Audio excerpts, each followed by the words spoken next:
It's not very well.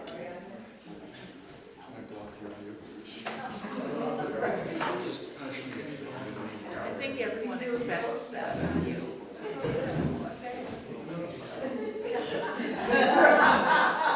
Okay, good morning.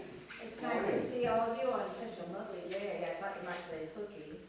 I was About it. yeah, I do too. And so first I want to introduce, as always, Tucker Locksmith, who will tell you a little bit about where we are and why we're here. And then I will tell you more about why we're here.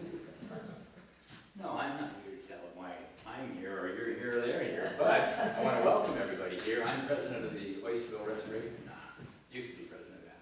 I'm president of the Oysterville Community Club, and it's our responsibility to keep this building in as good a shape as we can, and to allow and to support groups like this that help the community, we feel, in a very significant way. So we're here to do that. Now, you could become a member of the Oysterville Community Club. In fact, we have Dale, Michael right here, and he came to one of these and he signed up to become a member, and now he's on our board. It's possible to get involved if you're anywhere close by. We meet pretty infrequently, and there's not much. There's not much club in our club, I think. There's not a lot of partying. We're both basically interested in maintaining the school and supporting the community. So, what else was I going to say? I got the welcome in, that's what I want. That's What do you want me to say? Just about Dale and the donation. And Oh yeah, particularly in the winter time, I don't think, did we turn the heat on today? Oh, yeah. We did turn it on? Oh, yeah. And that's the only thing that we're concerned about is maybe a little bit of help for the heat, and that's why we have the donation jar over there. It's in the winter time where we really have to turn it on. But at any rate, my main message is welcome. I hope I get a chance to meet some of you folks. Now, my wife and I bring cookies every month. And our whole idea with that was originally that people might hang around a little bit later, eat a cookie, and talk to some of your neighbors and see what they were doing in their lives and with their lives with history. So that's something that I just want you to know, that when the time comes and we're done, you don't have to all leave. That's not important. Okay? thanks, Tucker. Okay, so I had some notes. I don't know where they are. If you find them, you can say what I was supposed to say. I'm Cindy Stevens, and I am going to tell you by request of some of my closest compatriots here, that tell you a little bit about the history of us, of the History Forum, because we did talk about that a little bit at the beginning last year, and then we got so involved in being the History Forum that for people that newcomers probably didn't pick up on it. So how many of you were part of the Community Historians Project in at the Ilwaco Heritage Museum? Thank you. Okay, so about a third of you, good. Well, all right, that project and this one had their genesis in a phone call that Jim Sace, and most of you probably know who Jim Sace is, made to me probably about 15, maybe close to 20 years ago, and he said, Sydney, when we're gone, who's going to tell the stories? I said, what? And he was worried about our longevity, and now he should, probably, although he's a good 20 years younger than I am sure. And so I said, well, we really ought to talk about that, because the old timers, my parents' generation, were about gone 20 years ago, and who was going to tell the stories? So we got together and we asked, I think Kate Gable first, and we talked about it, and we decided that we needed some sort of entity to help us out. So we invited Betsy Millard from the Heritage Museum, and she said, no, our board would not be interested in anything like that, and especially not if it smacks of being a class. And we said, no, we don't want a class. We want something that will generate interest in the history of Pacific County, Southwest Washington. And we talked some more, and then Danilo Lucero was retiring as an interpreter at Fort Columbia, so she joined the discussion, and eventually we did figure out what we wanted to do for community historians. It wasn't exactly, it evolved, okay?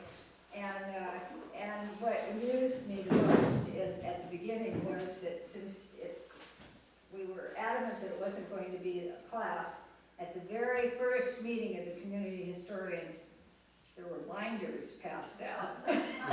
And to me, a binder is a class, I don't know. But anyway, it was hugely successful. And it went from 2012 to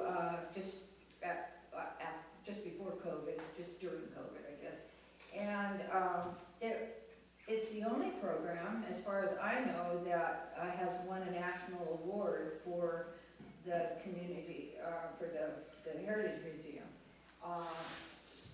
But when push came to shove and they got a new director, it was decided that they didn't have the staff or the funding to continue it.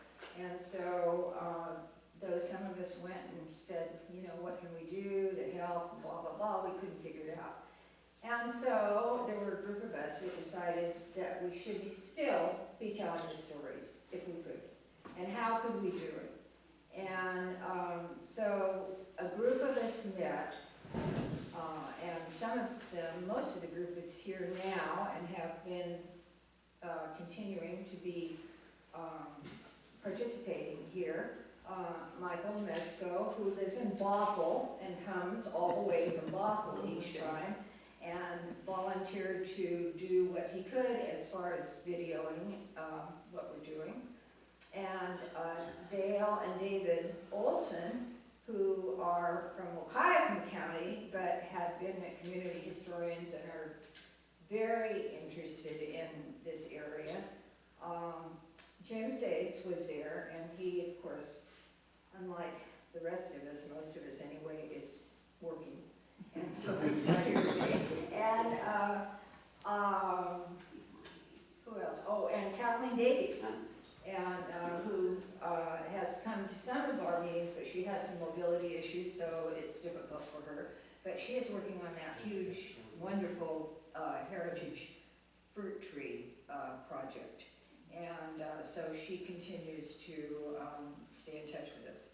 So, out of that group of us, we brainstormed and figured, okay, let's try doing a community historian, not a community historian, try doing a history forum where we gather people together once a month if possible. And Tucker was on that group too, and because without Tucker, we wouldn't be here. Yeah, Tucker said, well, I think the community club could get behind that and you could meet at the schoolhouse. So that's how we began, and we began last year. And we kind of had an idea of how we wanted to proceed. We wanted to start at whatever place we could at the beginning of settlement, and or before white settlement if we could. And at that time, and Tony Johnson said to us, or said to me, please keep me informed, but I'm not going to be able to do much this year. I'm way too busy. And so I've kept him informed. And so we had people, if you remember at the beginning of last year, who have dual heritage. They're part Chinook and part white settler. And they came and told us very interesting, differing stories about how they came to be here and have continued to be here. And then we went from there with with the knowledge, full knowledge that we don't have the whole picture. We have our stories, and we know people with stories, but we don't know everybody, and we don't know all your stories. And so the idea is, we hope that as you're triggered, that you'll come forward, or you'll ask your neighbor who told you one time about, if they would come and share their stories.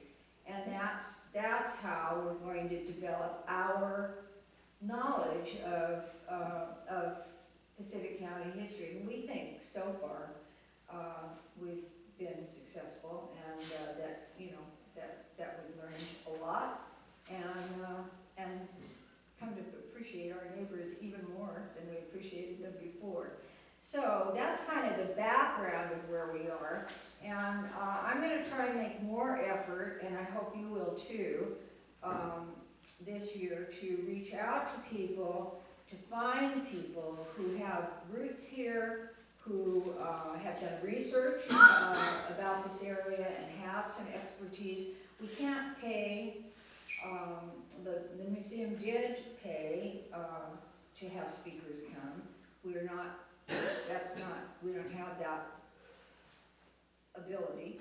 So it's from the kindness of and generosity of hearts and minds that we are going to continue to exist. And I'll say one more thing about that. When I was a kid, and you probably either read my blog or heard me say this before, I spent my summers and one whole year of 7th grade up here. I came here first when I was 3 in 1939. Obviously there was no TV. Radio was pretty sketchy. There was a lot of static, as I remember. And the telephone was the crank, and we were on a party line, and you went through the operator. And that was our communication. There were no screens, and it wasn't like today. And so what did we do after dinner? We sat by the fire and talked. And that's where I learned my stories and learned about the beginnings of, it's what my grandparents remembered, that their parents had told them. And you know, we talk about the oral history of our indigenous people. We had an oral history. We do have an oral history. We're going to lose it. We just don't sit and talk anymore. We might sit and talk, but there are the screens going. And so we need to work on that. And I hope that all of you will, you know, will work on that. And then the next step, of course, is to write it down. And so that eventually our children and grandchildren and on will have some feeling of what it was like to be here.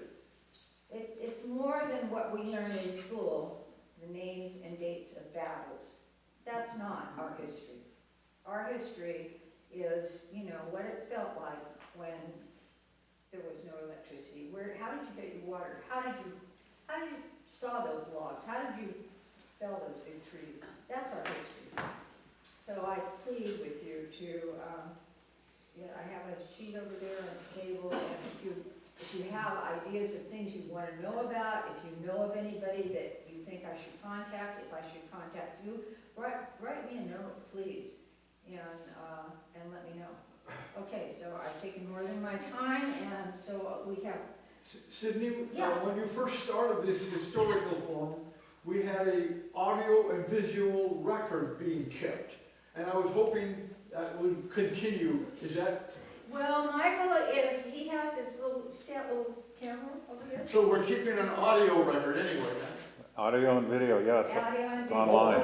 We are. And So these stories are going to be kept in a record. we hope, Right. yes. We're going to capture these stories. We hope so, Okay. thank you. And, that brings up another problem, and that's the space, Oh, sure. and the Right. lighting and all of that. But we will have a record. It Good, might not good. be perfect, Wonderful. but, okay, thank you. And just to say one little thing about that, the Pacific County History Forum is online, on YouTube, and you can go and and relive it as many times as you want. It's free. And so far, they haven't kicked us out of there. So I'm going to try and do the same thing this year. You know, just turn up the audio when you listen to it. Anyway, thanks. Okay, we have 3 speakers today, and so I will introduce each at the appropriate moment. Cathy, you're the appropriate moment for now. This is Cathy Cruikshank, and I have notes for her. Okay, this is what she told me to tell you. She used to be a lawyer, so be careful. She didn't tell me to say that part. She's now a writer. She lived for a number of years on Bainbridge Island.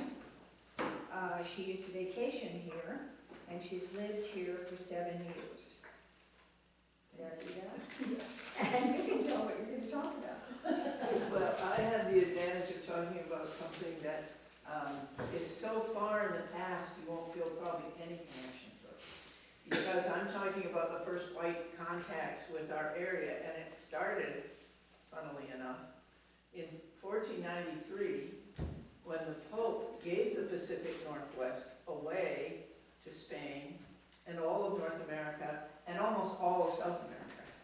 And it was because of a conflict between Spain and Portugal. Don't feel sorry for Portugal because they got Asia and Africa. So, you know, everybody profited. So that was before we were officially in the Pacific Northwest. And the next folks to come up north were Sir Francis Drake for England, claiming the Pacific Northwest as England and for his queen. He was looking for the Northwest Passage and was unsuccessful because sheets of ice discouraged him and he turned around. But he's credited with having maybe touched the Oregon coast without much actual factual information about that. Who was that again? Sir Francis Drake. Thank you. Yeah, please let me know if you have any trouble hearing. And maybe I should stand over there, because I know that can be hard. Perfect. Yeah. Thank you. Yeah. So, then it flipped to Spain again, when the famous Greek sailor, on behalf of Spain, Juan de Fuca, claimed the Pacific Northwest for Spain. And it flipped again, not very much later, in 1728, and again he sailed in 1741, Vitus Bering, who was sponsored by Peter the Great. Peter the Great didn't think that Russia was getting enough credit for all of its scientific discoveries, and so he sent Vitus Bering out to what is today Alaska, and maybe further south, but again, not much of a record for that. Then in 1775, we finally come to someone that actually had some contact. Bruno Heceta, or Hecada, depending on how you pronounce it, came past the Cape, identified the Cape, thought there might be a bay, maybe even a river. He couldn't come ashore because his crew was so decimated by scurvy. So often folks can't come up the Columbia because of the weather, the tides, the bar, but he couldn't come up because if he dropped anchor to send a boat in to explore, they wouldn't have crew enough with strength enough to lift the anchors again. So he was not able to enter. And kind of an unusual, maybe not unusual in terms of the sailors, but a non-weather related problem for him. He named the cape that we call Disappointment Asuncion. There are other suggestions that he named it different things, but it didn't stay that way for very long because almost on his heels we have James Cook, who's familiar, I think, probably to all of you. And he, on a third voyage, came past our neck of the woods, but he also didn't stop because of weather. And he went further up again looking for that elusive Northwest Passage and didn't find it and hit icebergs and ice repelled him. But the thing that he did do, which started a whole new commerce out here, was he accepted the pelts of many animals, but primarily sea otters. And although on his return he was killed in Hawaii, his ship still continued with that cargo to China, where they sold the sea otters for all kinds of teas and silks And when that ship finally got to England, his logs and charts and journals were published, as well as everybody becoming aware of the value of the cargo. And that is credited with starting the interest in seeking fur in the Pacific Northwest, primarily sea otter, but not exclusively. So the next thing that happens is in 1788, John Mears, who is an English merchant sea captain, strictly interested in fur, came past our area, looked at the charts Hesida had done, and didn't see a cape, or didn't see a bay, didn't see a river, and so we know he let us share in his disappointment for all time. He also went up to the bar at Cape Showalter in the entrance to Willapa Bay. He didn't go in because it was too treacherous, but he did some trading there, and he marked it on his maps.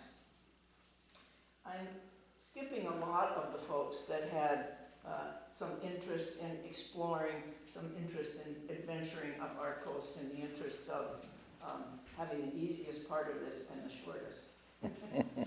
So in 1788, an American merchant sea captain, Robert Gray, came past the Cape, thought there was something there, but again, weather prevented him from exploring it any further. And it was several years before he could get back to the Pacific Northwest, again, exclusively interested in gathering fur, sea otters, this very lucrative trade. And he met up with a fellow named George Vancouver, who was claiming the area for Britain and mapping every little nook and cranny, every inlet and creek on behalf of the British government to make sure that the British claim for the Pacific Northwest was solid. Vancouver doubted Gray. Gray told him, I think there's a river down there. Vancouver said, I don't think so. And then after they parted, Gray stumbled on some charts that Vancouver stumbled on some charts that Gray had done, and he thought, since his obligation was to examine everything, he better make sure there isn't a river there, and so he sent his Lieutenant Broughton down to check. By that time, the date of Gray's final entrance into the bay is May 11th, 1792, when his crew was able to find safe passage on the north side of the river. And Gray is credited with being here first among the white men and also naming the river after his ship. He got about 13 miles up the river and then turned around and went back to sea, although natives were credited with a friendly reception and offering him furs. So that's a reflection of the fact that the indigenous people out here had been trading furs and doing other trade up and down the Pacific for probably thousands of years. So they were prepared to trade. Then after Vancouver confirmed through his Lieutenant Broughton that there was a river there, it wasn't long before this sea otter trade and this trade in furs started to really expand. So the period of the biggest trade is between 1792 and about 1820, when there was a flood of commercial interest in this area. And of course, there's Lewis and Clark, which I think probably you all know a lot about. And since at least the bicentennial, there's been all kinds of information about Lewis and Clark.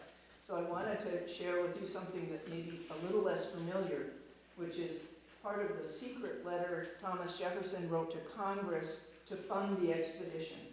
And it was kept secret because Jefferson didn't want other countries to know about the American interest in the Pacific Northwest, much less that they were getting ready to make a claim. And also, excuse me, he didn't want non-American commercial interests to know what the value of that route might hold, and also specifically of the mouth of the Columbia. One of the justifications for the expedition was the Louisiana Purchase, but if you look at a map, nothing about where we are is in that purchase. All of Washington, all of Oregon, all of Idaho, none of that was in the purchase, but in for a penny, in for a pound, they're there anyway. See if you can grab the mouth of the Columbia. So here's what Jefferson said to Congress in his secret letter. The Indian tribes residing within limits of the United States have, for a considerable time, been growing more and more uneasy at the constant diminution of the territory they occupy, even though it has been sold. This policy of theirs was leading to great resistance in terms of additional requests for land. And Jefferson wanted this expedition to address two issues in order to peaceably counteract their claim and to provide an extension of territory which the rapid increase of our numbers will call for. These two measures are deemed expedient. First, to encourage them, he's referring to hundreds of thousands of indigenous people. First, to encourage them to abandon hunting, to apply to raising stock and agriculture and domestic manufacture, and thereby prove to themselves that less land and labor will maintain them in this better than in their former mode of living. The extensive forests necessary in the hunting life will then become useless. And they will see the advantage in exchanging for themselves the means of improving these imaginary farms and of increasing their domestic comfort. Secondly, he wanted Lewis and Clark to multiply the trading houses among them and place within their reach those things which will contribute more to their domestic comfort than the possession of extensive but uncultivated wilds. Experience and reflection will develop in them the wisdom of exchanging what they can spare and we want for what we can spare and they want. In leading them to agriculture, manufacture, and indeed civilization, I trust and believe we are acting in their greatest good. Except, of course, there is no indication that the tribes of the Pacific Northwest wanted much of anything beyond a healthy trading relationship with any white people who entered their lands, and certainly were not about to exchange their so-called useless forests and uncultivated wilds for anything. It is important to remember that tribes in our neck of the woods were prosperous traders who created a living far beyond mere subsistence and who had been conducting trade as far north as Alaska and as far south as California in a transportation network of magnificent canoes skillfully managed and beautifully adorned, and had been doing so for about 10,000 years. They did not need a civilization, they already had one. Thank you very much. It is worth considering at this point this sea otter trade more specifically. A sea otter weighs between 45 and 90 pounds. The hair follicles are between 600,000 and 1,000,000 hair follicles per square inch. So that's what made them such cozy wraps for people at a time when REI and, Patagonia was not available. So, a merchant sea captain named Charles Bartley, English, I think, on a wonderfully named ship, the Imperial Eagle, in 1787 filled his ship with otter pelts from our area, traded in our area, and took the cargo to China and sold it for 10,000 pounds, which in today's money would be 2.5 million pounds, and in dollars, $3.5 million. The sea otter then, as now, is a keystone species, very important to the ecosystems up and down the coast. And I'm sure you know that they were exterminated in the extensive trade. But less familiar may be the fact that in 1969, they were reintroduced on the Washington coast. A group, 59 of them were taken from Alaska and placed at La Push and Point Grenville, and that population is now considered to be about 2,800. So they are back in business and doing the good things they do, which is promote kelp beds and reduce the number of sea urchins that we have to deal with. But this commerce in sea pelts, and more generally the trade in fur, as Cook records, fur in bear, fox, beaver, deer, raccoon, polecats, martens, was a very unique sort of commerce, which was conducted both by sea and overland. Our model for this commerce in our area is the famous Hudson Bay Company, which with the Northwest Company funded many of the earliest explorations of our area, both across North America and by sea up and down the coast. The fur traders tended to work in cooperation with Indians because they were the ones doing the heavy lifting. The fur traders were collecting fur from the Native Americans and then, as middlemen, pushing it on to the markets at huge, huge profit. But this historical relationship meant that they were more cooperative than not. And in fact, after some time, it was recognized that setting up trading posts, which indigenous people could bring their pelts to, was the most efficient way to do the trade. And the fur traders tended to marry into these tribes, at least in part, to enhance their employers' bargaining power. This type of intermarriage also tended to promote peaceful cultural exchanges and adaptations of different lifestyles. Mind you, this was not always true, but you can see from this style of commerce that there was no need to usurp a tribe's internal authority and certainly no need to restrict their territory. Those uncultivated wilds and apparently useless forests that Jefferson wanted tribes to give up were where all these animals lived. So the promotion of this commerce between whites and Indians was very fruitful and by and large peaceful. In other words, the Hudson Bay Company was not interested in establishing permanent settlements of non-indigenous white folks and not interested in buying land from Indian tribes. So I won't take up much time with the Astor expedition because I'm sure you're all familiar with that. Fort Astoria was established in 1811. Expeditions both overland and from sea helped establish it as a fur trading post in the best traditions of the fur trade.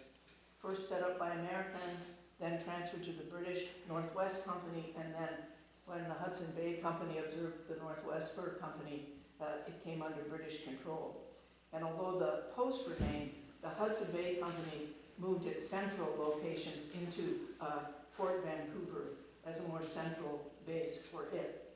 And you can see in Vancouver, there begin to be these permanent settlements, which the Hudson Bay Company doesn't want, developing in the Willamette Valley because of the fruitfulness of the valley and also because of the opening of the trade routes.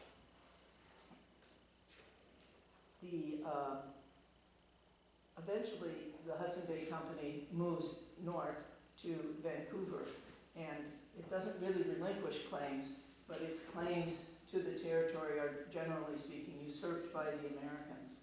Also, there was a Wilkes expedition that came into our neck of the woods to establish the American interest in the Pacific Northwest, like Vancouver, charting the coves and inlets.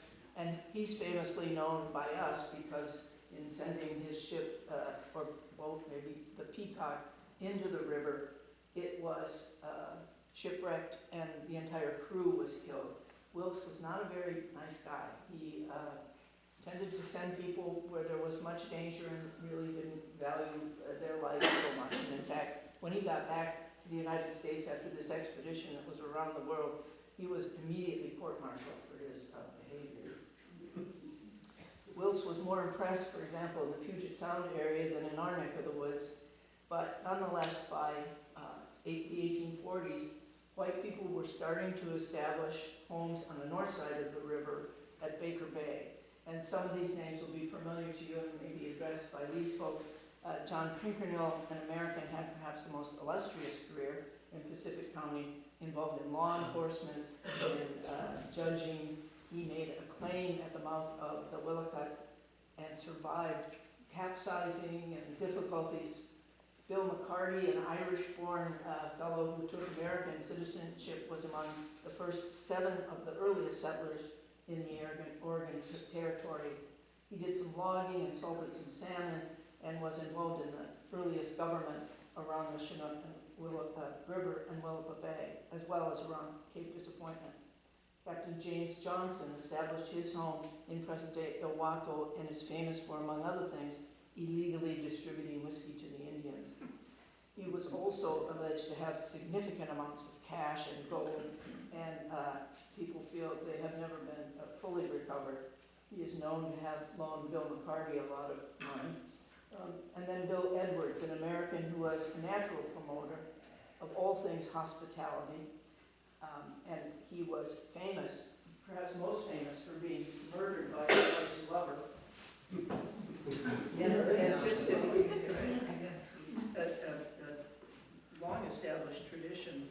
The most interesting thing about him is, and I'll just read this is from Lucille McDonald's book, this is what his estate consisted of in about 1848. He possessed 24 head of cattle, a chest of carpenter tools, a double harness, a plow, a crowbar, a crosscut saw, a spyglass, a grindstone, a government check for $41.92 for labor at Cape Disappointment, and a $24.24 due for beef cattle he delivered to Fort Canby. On the debit side, he had a bar account in Astoria that was still owed for $8.75, and in addition, 1 barrel of whiskey, which at that time was $26. So we might consider him a wealthy man. And the last two Americans I'm going to discuss were last two explorers and chroniclers of our area. One, James Graham Cooper. He's much less familiar than James Swan, which everybody's probably heard of. Cooper was a physician in New York and a naturalist, and his father, William Cooper, is actually the person about whom Cooper's hawk is named. He was the first one to discover the hawk in the New York State area. So he had an opportunity to go west, and he was still a pretty young man. So he learned about these expeditions that were going to our neck of the woods, the Washington Territory specifically, to find the best route for the Northern Pacific Railroad. And it's interesting that this expedition was under the auspices of the War Department, because that's where the Army Corps was situated in 1815 to begin with. But what's really interesting is the familiar names associated with this expedition. Jefferson Davis was head of the War Department. The expedition gathered at Fort Vancouver, where Colonel Bonneville was in charge of fitting it out. And the expedition was directed by Isaac Stevens, and his second in command was George McClellan. And of course, the paymaster at that time at Fort Vancouver was Ulysses S. Grant.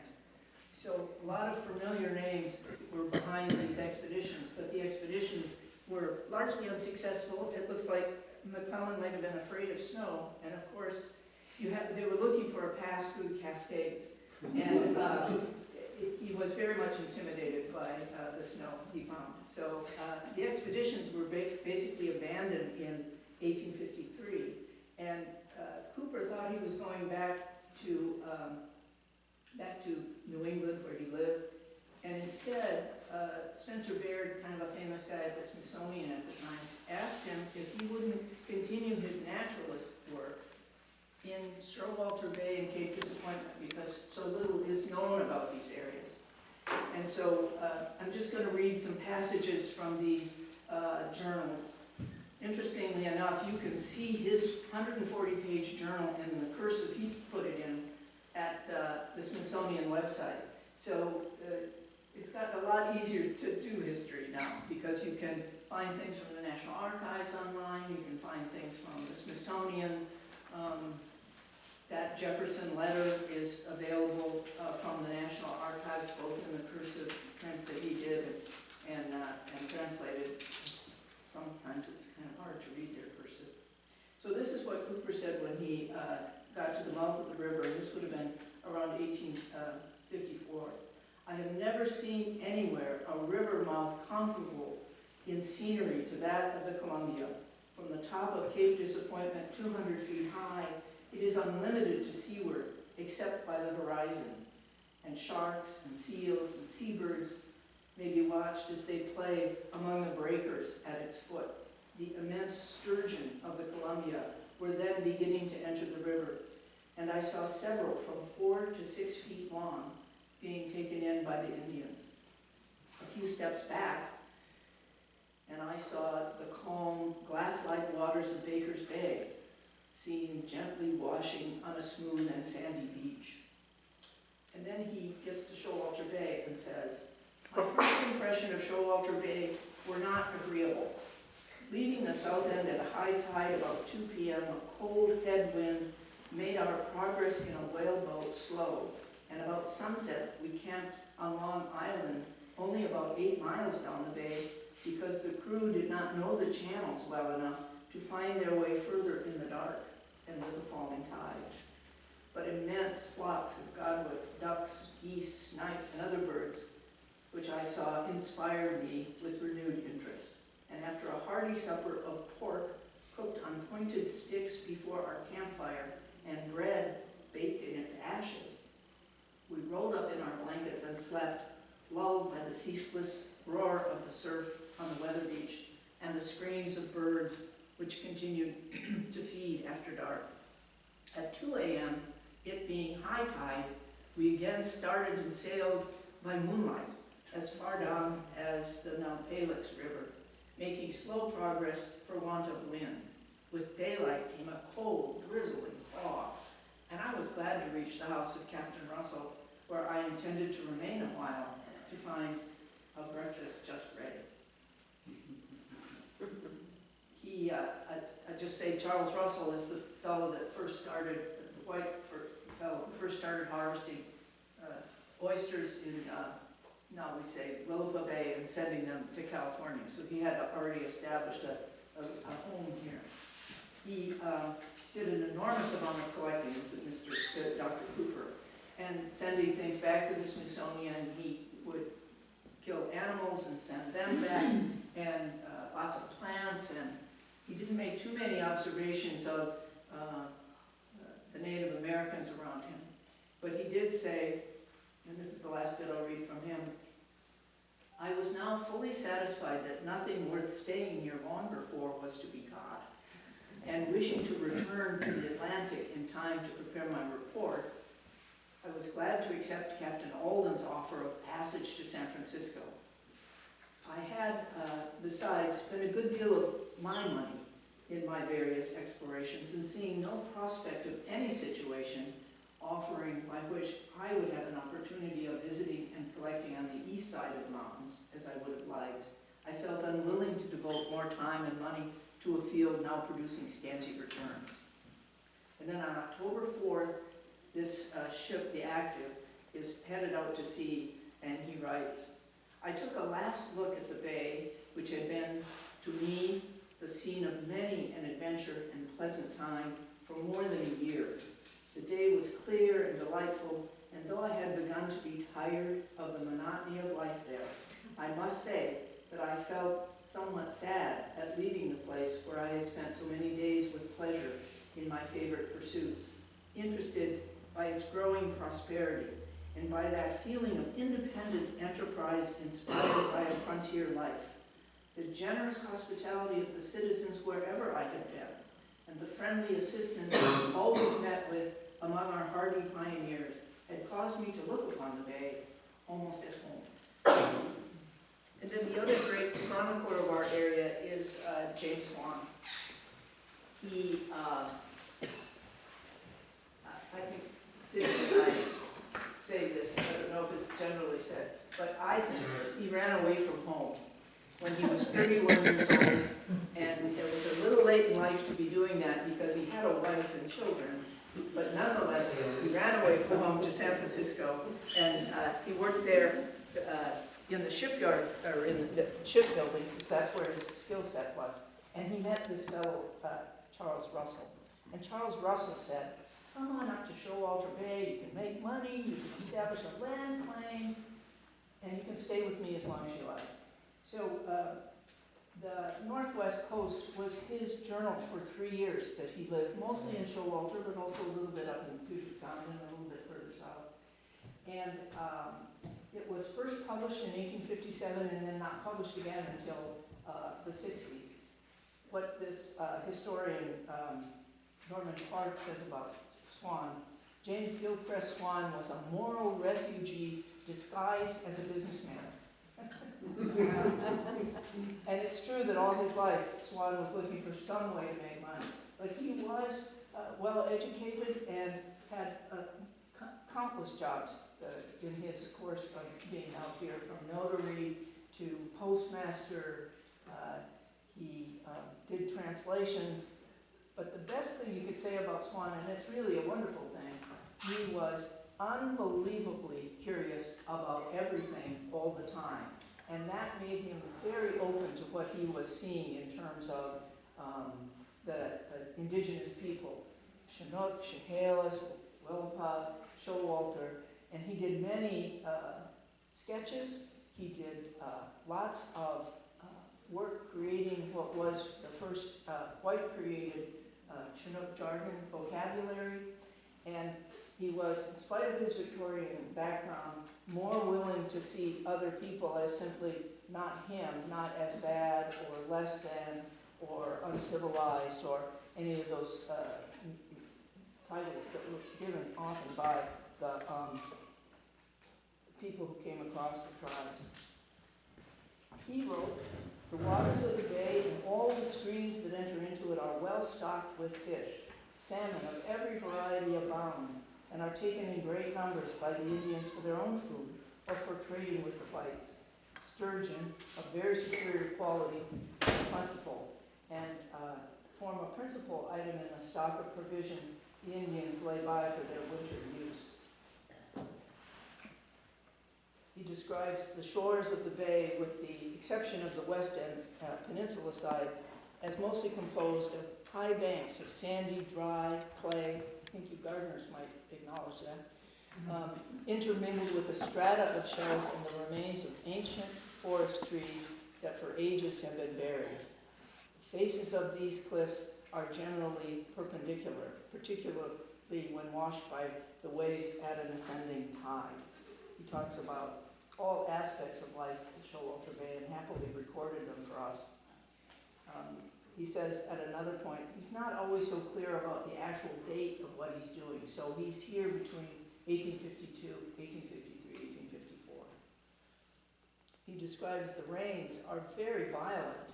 In fact, he says, although it has been stated that the winters in Oregon and Washington are milder than in the same parallels east of the Rocky Mountains, still it must not be supposed that a winter's residence in either territory is attended with the delights of a tropical climate. The rains are very violent and at times are attended with heavy gales from the southeast.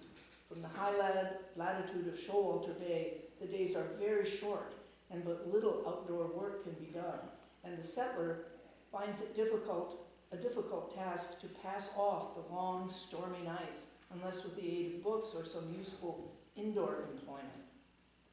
At such periods, it is very difficult and dangerous to cross the bay, and communication with the Columbia is very rare indeed. And it is only the direst necessity that will compel the settler to procure supplies from Astoria. Consequently, everyone at the time I refer to, 1852, 1853, depended on the oyster schooners to bring them their supplies and provisions. The winter of 1852-53 was a hard one for the oystermen. They had supplied themselves, as they supposed, with sufficient provisions, but the usual calls on their hospitality from newcomers straightened their means so that they were reduced to pretty short allowances, but they did not complain. Those that had not had abundance were cheerfully supplied by those that had, and as there appeared to be a sort of pride that no stranger should suppose them in want, they managed to change and shift their commodities so as to get through the winter without difficulty. And then there's this little bit. Although I had for several months been a resident of Showalter Bay, I had not seen the Columbia, and having an opportunity, I started in a sailboat on Friday, June 3rd. He was accompanied by John Champ, a fellow named Balt, and a Mr. F. Rotan. I was not long getting ready, and we were soon underway, going along at a fine rate. Champ remarked that with the breeze we then had, we would reach Wilson's house at the portage before sundown, and then crossing over to McCarty's house on the other side of the portage, could take a canoe and would be carried up to by the Chinook River to its mouth, where we would land and walk to Chinook Beach. Quite an expedition.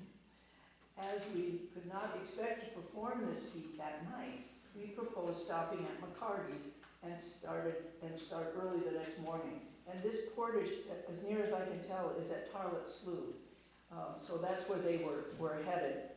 We had a very pleasant sail for 17 miles till we reached Long Island, when the wind began to die away. And by the time we reached Round Island, at the mouth of the Bear River, it fell dead calm, and we were obliged to take to the oars and pull up the river against the tide, which was now running strong ebb. We had about 3 miles to go before reaching Wilson's house, but it was now past sundown, and the wind, which had been from the west and northwest, now blew from the southeast in short puffs, with every indication of rain. As night closed in, it grew intensely dark, and it was with difficulty we reached the landing at Wilson's, but it was already 10 o'clock.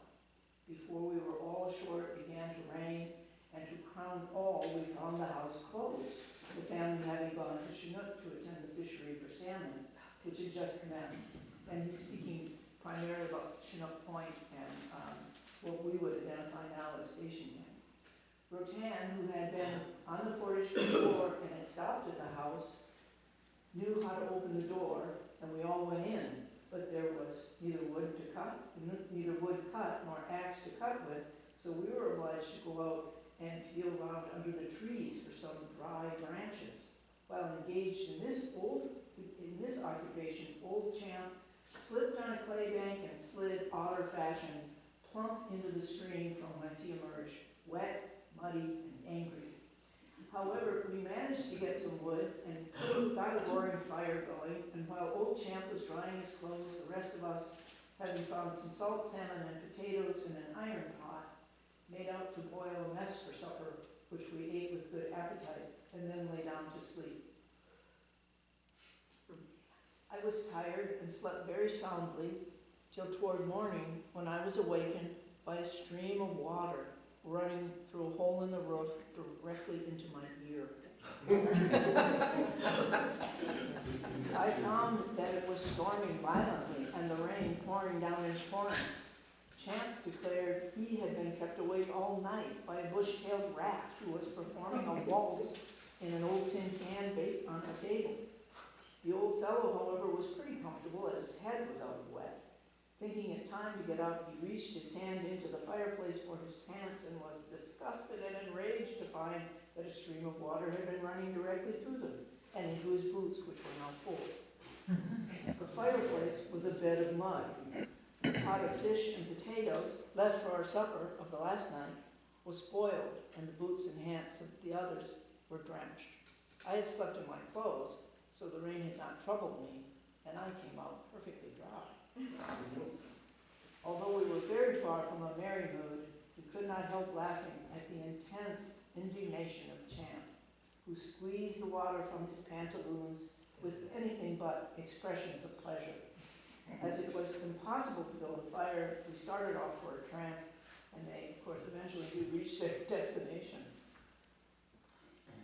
Then this about the style of cooking he observed among the Chinook.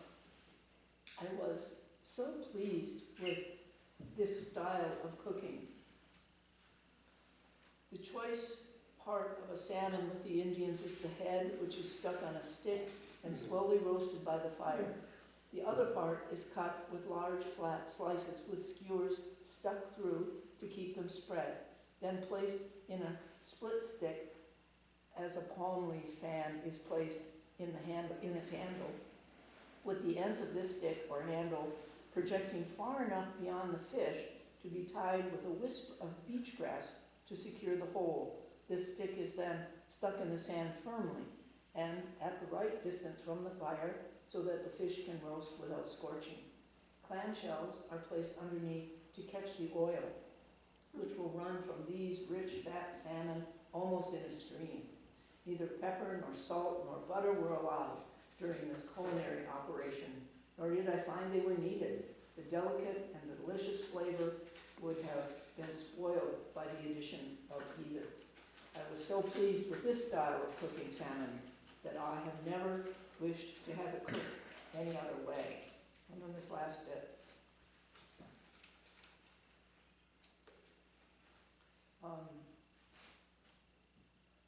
He had been walking along the beach and needed to get back to where Russell's cabin was. I think there's some question about where that is. It's certainly on Showalter Bay, whether it's close to the Took Lodge or closer to Bruceport or closer to where he was portaging when he first transferred the oysters. I haven't been able to determine.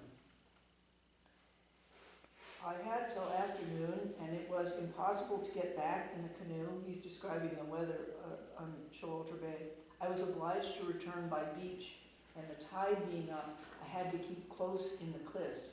As night closed in, the wind began to rise, and before I had reached halfway home, it grew violently, accompanied with a drizzling rain that served to nearly blind me. And it was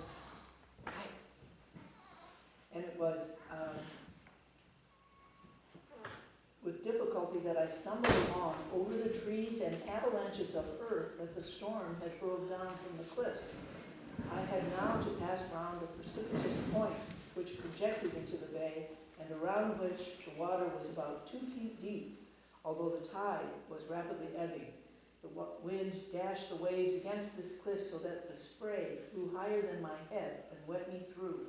I had reached the outer point and could only creep along by keeping as close as possible to the bank, which rose perpendicularly over my head 100 feet, while the waters of the bay prevented my going out on the flats, which is usually done at low tide for fear of falling trees and clay.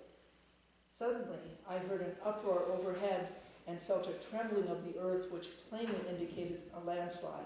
There I was, pinned up between the cliff and the water, with no alternative but to wade along.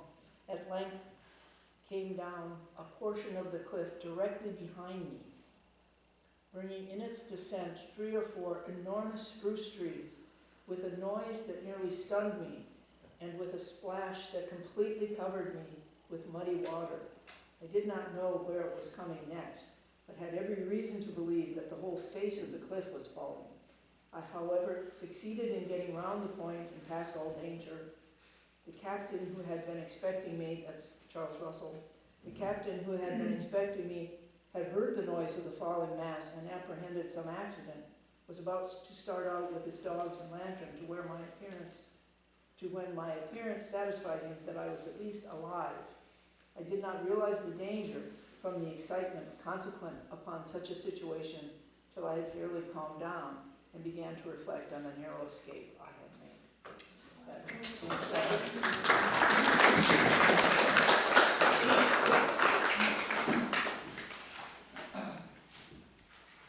Did you want to say? I showed some books here, but this is something that would have tickled James Swan to death, because he was always trying to put money together and usually drank what he got. But he was a very great artist, and these are some of the sketches that he did. This is an exhibition book from the Yale Reineke Rare Book and Manuscript Library, where his things were donated by a family called Stengel, who in Portland, I think they were doctors, spent a lot of time collecting stuff up and down the coast. So they have all of his stuff here, but this is sketches he made of our neck of the woods. And so you can see he was quite a talented artist along with everything else he was. And that particular stuff was well done. He ended up in Port Townsend, spent his life in Washington. He did a lot of research, also traveled up to Haida Pri with Charles Edenshaw, another Haida artist, and accomplished a lot of the gathering of information that we wouldn't know. Mind you, he also sent all kinds of things to the Smithsonian, which Cooper did too, and this is now something that many of the tribes are trying to get back, because this, of course, was often stolen from them and often removed from grave sites, hopefully inappropriately, bodies as well as special art objects. And so the tribe is certainly turned with regard to how we look at that kind of exploitation. Thanks, Cathy. Thank you very much.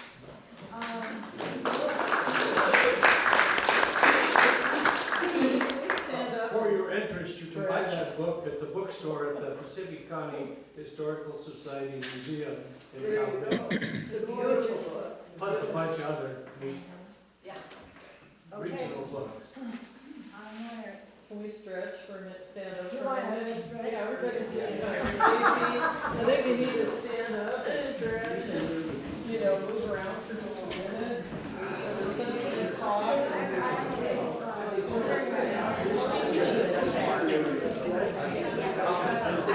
Get everybody in like that.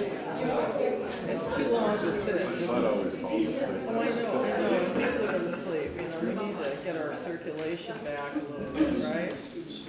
I mean, Absolutely. it's the only way we can get through these things.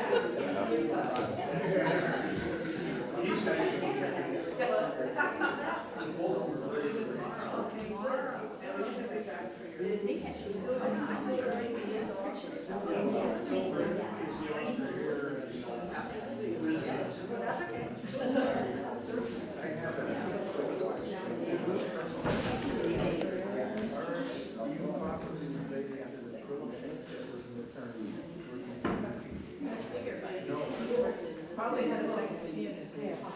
That's one of the ways to distinguish ourselves. But, yeah, so my grandfather down there was the second C in the short name. They were like, well, why didn't you get rid of half the name? You learned a short name. Yeah, so that's why.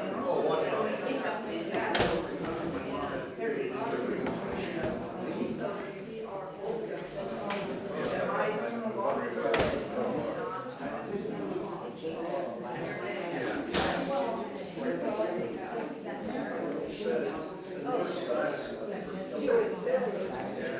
But that's the way it's pronounced. Okay, let's get back because we have lots more. Sorry. I know.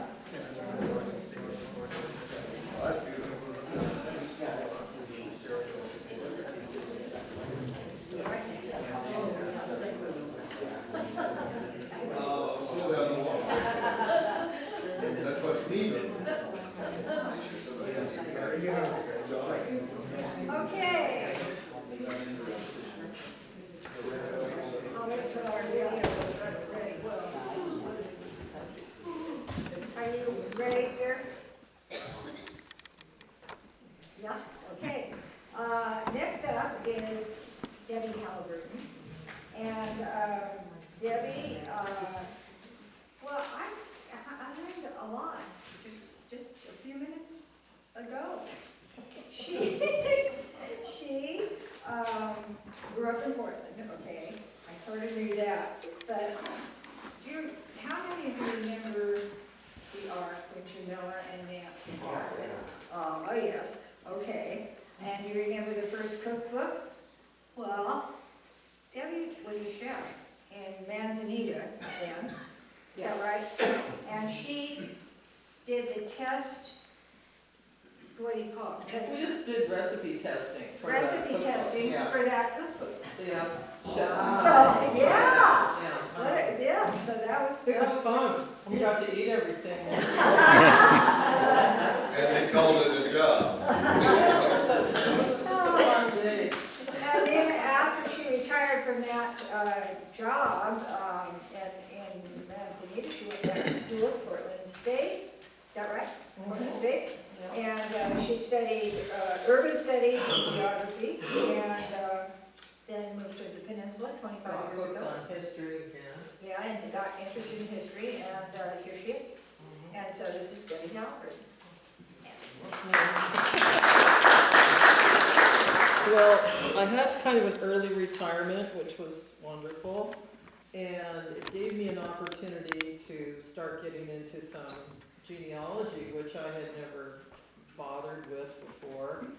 And I was kind of surprised because as I went along, every time I turn over a rock around this river, there's another relative there, and this is stuff my family never really talked about. We didn't really, my parents weren't interested in it very much, so it was really fun for me to find out a lot more. And we fortunately had somebody that had turned Mormon, and that gave us the introduction to Marie, because we didn't know, I mean, I had never been told we were related to her. So I'm gonna go back a little bit. Mine's gonna be a little bit more haphazard than Cathy's. But I wanna talk about the women, especially the Indian women, and how they helped to settle this whole area. And Maria is obviously one of the ones who did that.